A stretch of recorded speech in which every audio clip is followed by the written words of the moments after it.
mining empire. Over 2000 years ago, a young man from Macedonia named Alexander the Great did exactly that. His empire stretched from the Mediterranean all the way to the edges of India. He never lost a single battle, but historians and military strategists have debated this for centuries. How did he do it? Was it just superior military strategy? Was it purely brutal force? The truth is actually far more profound, and it holds a mirror up to every CEO, manager, and business leader operating today.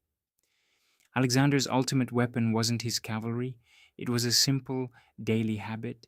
He spoke to his lowest ranking soldiers, the men holding the spears in the mud, the ones who usually went completely unnoticed, as if they were absolutely vital to the mission. He knew their names, he knew where they were from. He made the front line feel like they were the most important part of the entire operation. Welcome to the show. Today, we are translating ancient strategy into modern corporate survival. Let's bring this into the modern boardroom. Think about your business here in Uganda.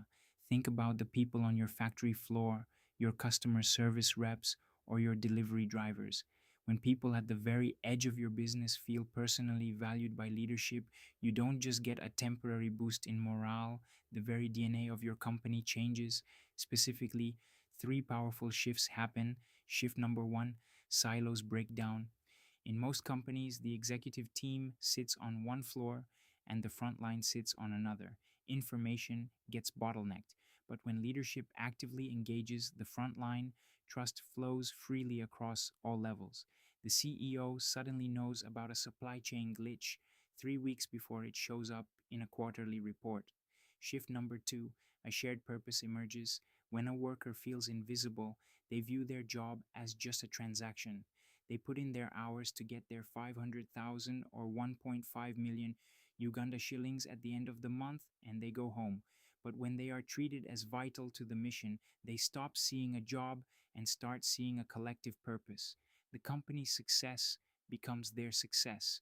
Shift number three, loyalty becomes organic. People don't just work for a paycheck, they defend the institution. If a competitor tries to poach them for an extra 200,000 Uganda shillings a month, they don't jump ship. They stay because you cannot put a price tag on feeling deeply respected and essential. Building this kind of deep rooted loyalty requires a solid foundation, and you cannot build a secure organization if your financial foundation is chaotic. Leadership is about protecting your people, and that means protecting the resources that keep the business alive. This is where smart capital allocation comes into play, and why I want to talk to you about the Britam Unit Trust Fund.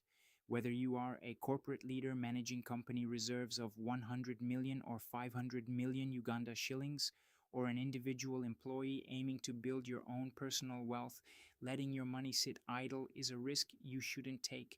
The Britam Unit Trust Fund allows you to invest your money in secure, high yielding instruments. And the best part, it's highly accessible. You can start your wealth building journey with a minimum initial investment of just 100,000 Uganda shillings. It offers you the flexibility to access your funds when you need them, all while your money earns competitive daily interest. It's about creating stability. When a business is financially secure, it has the breathing room to invest in its people. When individuals are financially secure, they bring their best, least stressed selves to work. To start building a fortress for your finances, look into the Britam Unit Trust Fund today. Let your money work as hard as your most loyal employees. Let's wrap this up with a hard truth. The greatest lesson for modern corporate leaders isn't just about how to grow, it's about understanding how things break. An organization almost never collapses from the outside first. A competitor rarely kills a company overnight. No, the collapse starts from within. It happens when the foundation, the frontline workers, the entry level staff, the unsung heroes stops believing in the system.